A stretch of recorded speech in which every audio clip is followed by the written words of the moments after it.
Je vais vous parler des Sayanim ce soir. Sayanim, 5e colonne au service d'Israël. Bon, les Sayanim, c'est une invention extraordinaire parce que je vais d'abord les définir. Sayan au singulier, Sayanim au pluriel, c'est un mot hébreu qui veut dire celui qui aide. Donc, ce sont des Juifs qui vivent en dehors d'Israël, qui sont recrutés par le Mossad et qui donnent un coup de main au Mossad. Ils relèvent du Mossad. Le Mossad a un département qui s'appelle guerre de propagande. Et ces Sayanim sont à peu près 50 000 dans le monde, 3 à 4 000 en France, 3 000 à Londres, 10 à 15 000 aux États-Unis, spécialement regroupés à New York pour la finance et à Los Angeles pour les médias, la télévision, etc. Ils sont recrutés comment? C'est très facile.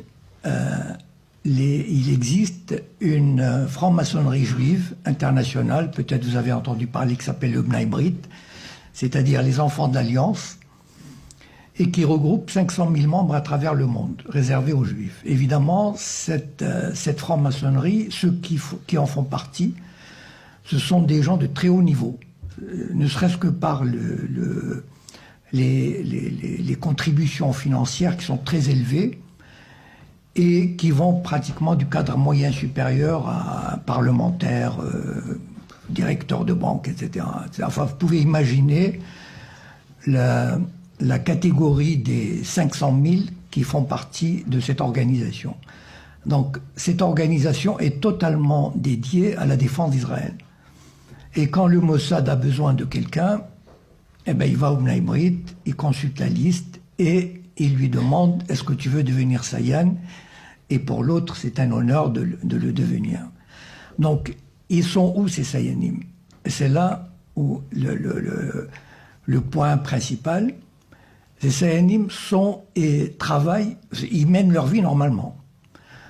Ils continuent à vivre normalement en France, par exemple, et ils sont dans toutes les couches de la société. C'est-à-dire, ils sont sur France 2, TF1, ils sont dans la mairie de Lyon, ils sont dans l'armée, ils sont dans la banque. C'est-à-dire, ce sont des Juifs qui occupent des postes intéressants, importants, et qui rendent service. Par exemple, ils informent le Mossad, s'ils sont dans une banque, ils informent le Mossad des mouvements des banques, par exemple, des mouvements de fonds qui touchent des personnes susceptibles de les intéresser, par exemple des Arabes, du Golfe, ou des terroristes, ou enfin toutes sortes de monde. Ou bien, par exemple, ils sont dans... tiens, à Air France, par exemple. Tout à l'heure, nous a dit qu'il y avait une liste noire. J'ai tout de suite pensé, tiens, vous savez, le CRIF, il ne peut pas tout faire. Le CRIF, il est puissant, il est écouté, il est entendu, mais il ne peut pas intervenir partout. Ce sont les Sayanim qui interviennent. Les gens ne savent pas qu'il y a des Sayanim, en fait. C'est ça le truc, c'est que on a l'impression que ça vient de l'intérieur. C'est-à-dire, on dit, ah, Air France a établi une liste noire. Mais attendez, mais un Français normal, pourquoi il ferait une liste noire? Il ne ferait pas une liste noire. Quelqu'un qui est un directeur à Air France, un Français, il ne l'aurait pas fait spontanément. Parce que ce n'est pas dans la culture d'un Français de le faire, d'un employé de le faire. Par contre, un Juif, un Sayan, qui travaille à Air France, il peut le faire. Et là, par exemple, je vais vous raconter 2 anecdotes. Il y a quelqu'un qui a écrit sur les Sayanim. C'est un livre que je vous recommande, enfin vous pouvez le trouver en bibliothèque, qui s'appelle Gordon Thomas, et qui a écrit l'histoire secrète du Mossad. Les Sayanim occupent une place très très importante. C'est ça la force du Mossad. Et non seulement, on dit par exemple, et Victor Ostrovsky, qui est un agent du Mossad et qui s'est réfugié à Londres. Victor Ostrovsky raconte l'anecdote suivante. La France et l'Irak avaient signé un accord pour la construction d'une centrale nucléaire en Irak. Et il y a eu quelques dizaines d'Irakiens, de scientifiques, qui étaient venus à Saclay pour se perfectionner.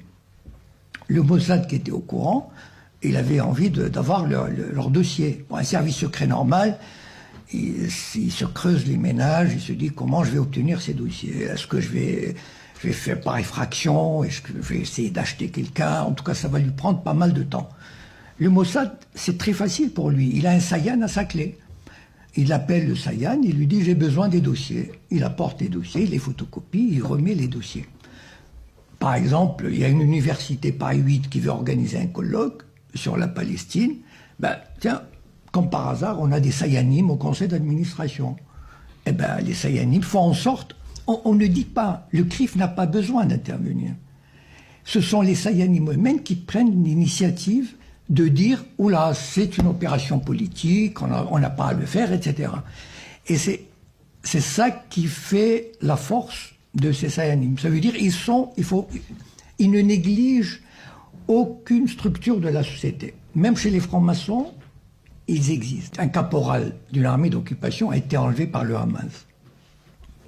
Du jour au lendemain, je peux vous dire, enfin, moi j'ai assisté à cette campagne, du jour au lendemain, c'est très simple. Son nom a été matraqué par tous les médias, ce qui fait qu'une semaine après, je pense que personne, même au fin fond de l'Ardèche, personne n'ignorait qu'il y avait un Gilad Shalit, un prisonnier, imaginez, un prisonnier israélien aux mains du Hamas.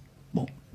Et son père, qui est un petit fonctionnaire, vous savez, c'est comme s'il vivait à Mâcon, l'équivalent en Israël, un patelin, c'est un petit fonctionnaire.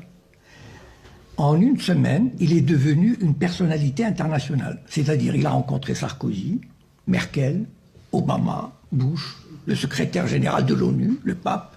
Mais attendez, imaginez, même un général français, on n'aurait pas fait la même chose pour lui. Un général américain, on n'aurait pas fait ça pour lui. Imaginez un instant, un petit fonctionnaire israélien qui devient l'interlocuteur privilégié du gratin mondial. Voilà. Voilà la force des Sayanim. Ça veut dire, ces Sayanim qui occupent les places importantes au ministère des Affaires étrangères, dans les ministères, au Parlement, etc. Ils travaillent, eux. Voilà. Ils font en sorte que le père de Gilad Shalit soit reçu. On ne sait pas, c'est pas le CRIF qui fait ça. C'est un travail en sous-main, c'est un travail clandestin, et c'est un travail qui se fait en douce. Voilà. Et la force de l'idéologie sioniste en France et dans les autres pays vient de là.